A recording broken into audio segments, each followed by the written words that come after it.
Okay, thank you very much and welcome. And I don't know what time of the day is more difficult to present, because if it is before lunchtime, no one listens to you because everyone is looking forward to the food and everyone is hungry. But if it is after the lunch break, then it's maybe even more difficult because everyone is full, yeah, and feels now very relaxed and almost sleepy. Yeah? I do actually. I just had a very strong coffee. I hope that keeps me through the presentation. And I thought I would also come up with a very catchy kind of title. So if you see the title here, The Social Entrepreneur Who Makes a Difference More Than 200,000 times, not a year or every 10 years, but per day. So you change the world 200,000 times. And I'm not talking about me, but I'm talking about a very, very clever guy actually. And I want to show you that also what you heard before the lunch break, that actually getting a message across and multiplying your ideas via teaching is relatively easy. It can be done. That guy did it in a very exceptional way. I will talk you through this. And at the end, I will also reveal why I mean that he changes 200,000 times per day the world. I would say the world, people and the world. So first I will talk a little bit, just a brief moment about myself, but then about that guy, Rudolf Steiner, and I will also tell you a little bit about his philosophy, because when you need to be a social entrepreneur, just do it, okay, that's fine, but what? Yeah, you need to have some ideas, and especially when it's about teaching or philosophy. And he even founded and he wrote a lot of books, and he even created very special terms, like that term anthroposophy, so quite complicated, but I will explain to you what he actually meant. And then I will show you what kind of change he achieved already during his lifetime and beyond. So first a little bit about that's where we are at the moment.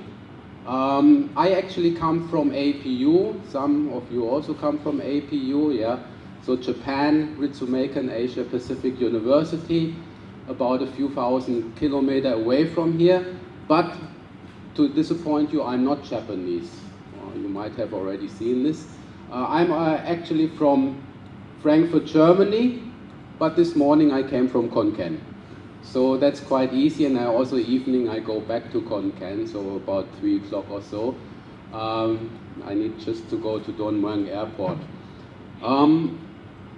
That's actually the guy I want to talk to you about, Rudolf Steiner. And today, roughly, what people think would be also his birthday. This is quite of a coincidence. It was not planned, but this is today his birthday. And he was what we would say nowadays a genius. He was really a genius. He wrote 30, 40 books. He gave 6,000 and more lectures, and people transcribed these lectures. There are more than 200-300 volumes about him or from him available on the internet. He wrote himself a lot, but he also gave speeches, sometimes 3, 4, 5 speeches a day, especially the last years of his life actually. And what he wanted is actually he wanted to get a message across. What he invented was, he looked at all the traditional learning. He looked at all what we've been through, how we are socialized, how we are almost to say conditioned, yeah, almost military-like. And all what we have to do, we grow up, we have to listen, we have to obey, we have to listen to elders, yeah, and that was the same also in Austria and Germany, in Europe. And he said, that's not good. That's not good enough, because people can't develop completely, fully, if all what they learn through all their socialization and at kindergarten and school is to repeat what others tell them. That's simply not good enough. Yeah? People have much, much more potential, but how can we create, or how can we tap into that potential, and also that people themselves can develop? And he said, he called it spiritual development. And what he meant was that he started with the individual, and he said, to be free is to be capable of thinking one's own thoughts. Yeah, not repeat what the teacher says, not repeat what any authority in front of you tells you, what is right or wrong. Yeah, maybe they have their opinion, but to develop your own thoughts. And we need to start with the young people already, with the young generation, at kindergarten, at school, later at college, at university, because otherwise we can't get really these fully developed people.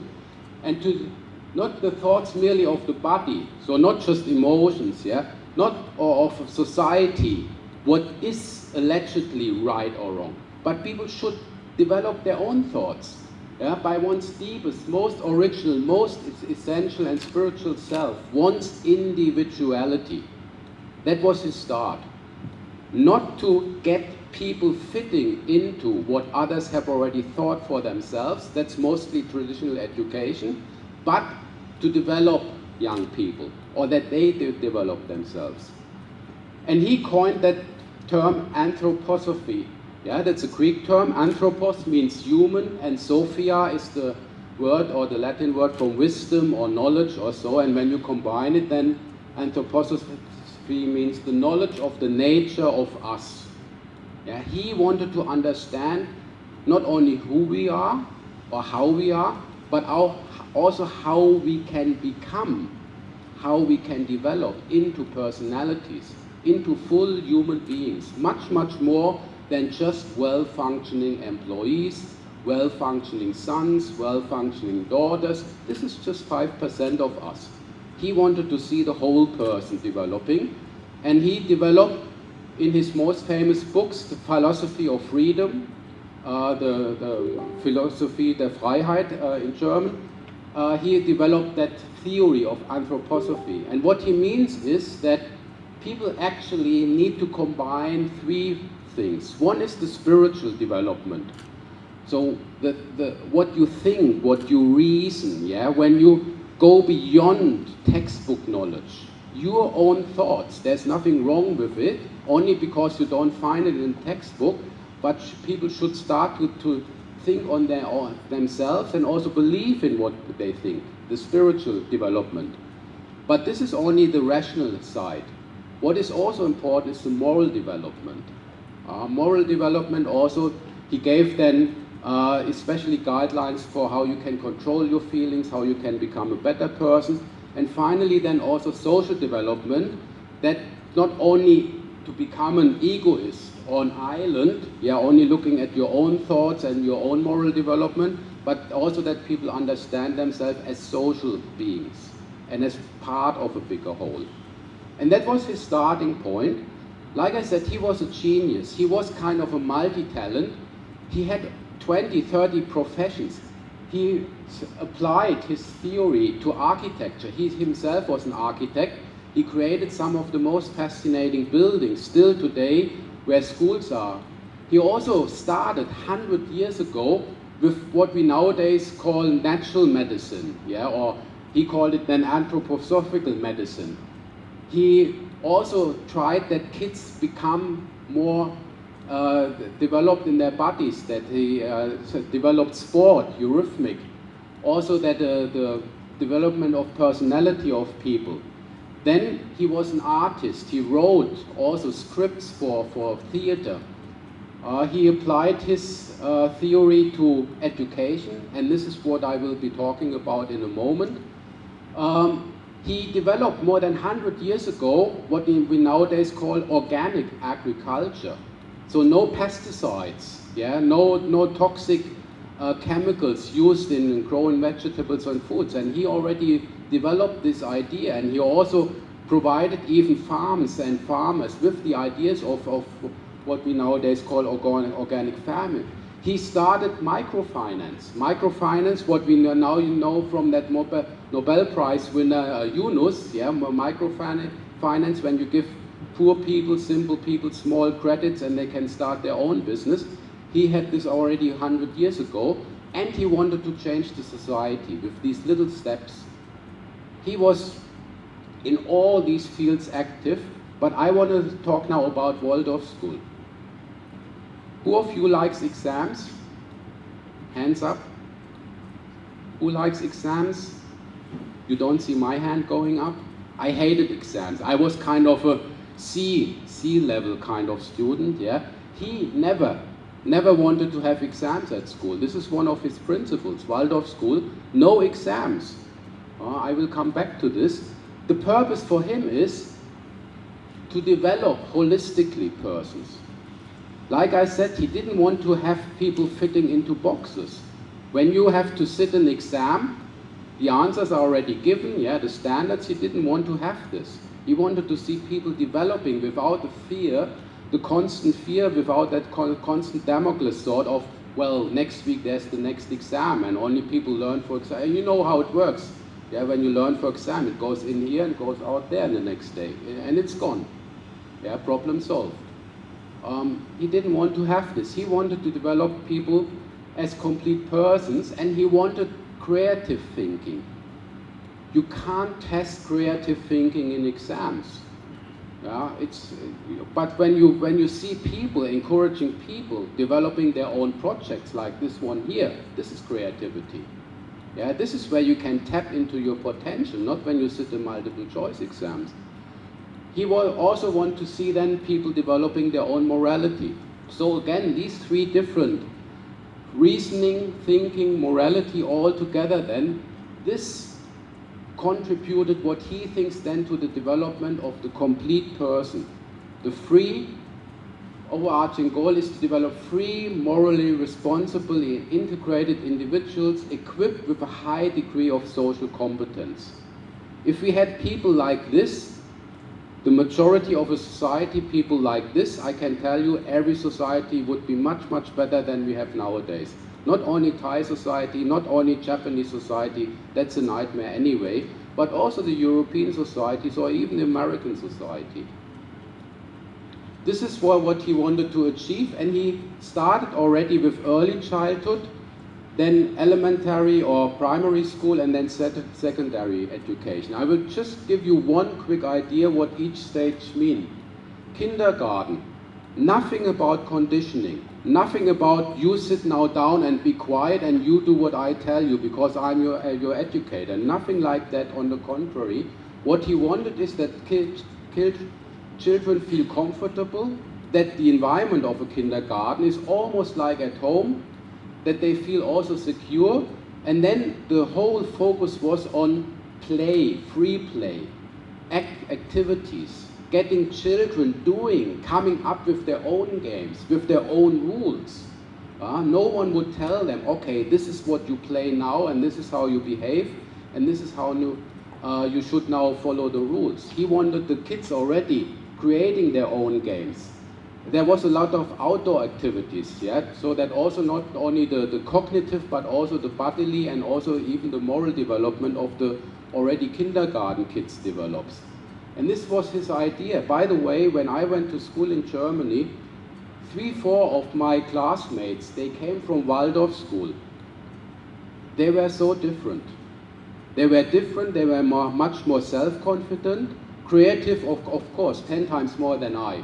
I was a stupid little boy sitting in a corner just waiting till the teacher told me something, or I was even feared and scared that the teacher would ask me maybe a question.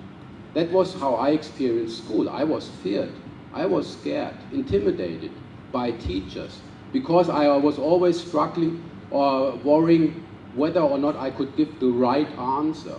Yeah, there was predefined knowledge and they wanted to hear from me the right answer. The Waldorf kids, they had none of these fears.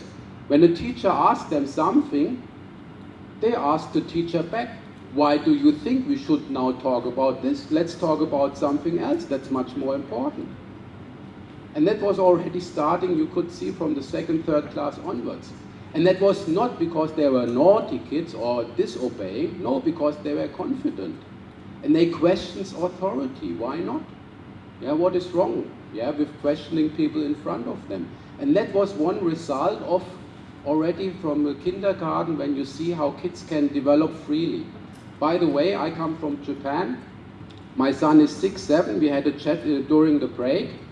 For 2 years, 3 years, my son had to go to a Japanese kindergarten. I was in the army. I know what army is. When I saw what they do to kids in a Japanese kindergarten, there's no difference. 2-year-old Japanese kids, they march. They march in columns and they have the same uniform. Any little bit of individuality is deleted. They stop to be individuals. They are conditioned like this, and it starts with 2-3 years. And when you see then the Japanese, when they're 15, when they're 20, when they're 25, then is exactly what you see. Yeah, when you see Toyota employees all looking the same, all looking sitting side by side in the office, not deviating, not one little tiny millimeter. There is no individuality. Everything is deleted by the socialization. And when I saw this, I said, no, my son, I will not do that to him. And I deliberately got him here down to Thailand, and now he goes to an international school in Khon Kaen. I pay roughly what the speaker before lunchtime said is the fee, yeah, about 100,000 baht a year. But this is the best investment I ever made, the best investment. Because now I see my son, he comes back from school, he's now in the first class. He's creative, he's confident, he talks back to me. Yeah, we play together. Sometimes he tells he's the boss of the family. Yeah, and I say, yeah, of course. Yeah, I look down to him. Yes, of course. But that's great to see. Yeah, he's lively. He's an individual. If I would have left him in Japan in the kindergarten, and then now he would go to school, he would come back to me. Papa, tell me what to do. And this is what they do most to you. Yeah, principle of seniority, you have it here in Thailand. Listen to the older. Don't talk back, only do what the elders tell you. Yeah, Steiner said, no, on the contrary, we can't have this. This is 200 years outdated. And he continues when it is elementary or primary school, even more. Like I said, still no grades. Yeah, the principle is get children into their creativity, let them create their own plays, their dramas. You also have the traditional subjects, but we want to see them to develop as holistic people. Nurturing curiosity, imagination. How much had you had when you look back at your school time? Curiosity was only, okay, when is the next exam? What do I have to do for this? And finally, you see when the kids then become already almost mature students, yeah, when it is secondary school age, then it's much more about the intellectual development and understanding. Students are supposed to learn through their own thinking and judgment. Their own thinking and judgment. Not to repeat what is already pre-given answers, or not to only comply with what others tell them. Their own thinking and judgment. And this is then how they become personalities, young adults, and they go their way and they find their way. Now, that Waldorf school, that was the idea that guy had, and he started with one school in Stuttgart, there south of Germany, 1919, and now you can see, since then we have now more than 1,000 of those Waldorf schools, very similar to what the speaker before lunchtime said. Yeah, the same philosophy. There might be other thinkers who have the same ideas. Most, of course, in Europe, in the German-speaking countries, when you think about Germany, Austria, Switzerland, but also very many Waldorf schools in UK, in Britain, and also in the Scandinavian countries, Denmark, Finland, Norway, Sweden. You also have quite a few of those Waldorf schools in North America and USA, maybe because also you have quite a few people there with a German grandfather or German heritage, but also even in other corners in the world. Now, why do I say that that guy makes now 200,000 times the difference every day? I just did a quick math. I'm not good at math, but I thought only if you have in every school 100 kids, 1,000 times 1,000 schools, that's 100,000 kids. And now you have maybe 50 kids in each kindergarten, and you got 2,000 kindergartens, that's again another 100,000. So every day you have now 200,000, maybe even 300,000 kids, kindergarten, primary school, secondary school, Waldorf students, and that Rudolf Steiner makes the difference every day because they are provided with a very, very different education. They develop into very, very different people, and that's only thanks to that one guy. Great to see. If I would be born again, I would go to Waldorf school. I'm not kidding, I would do it. Especially not sitting exams, that's already good enough for me, a reason to become a Waldorf student. Okay, thank you. So that's about Rudolf Steiner and Waldorf.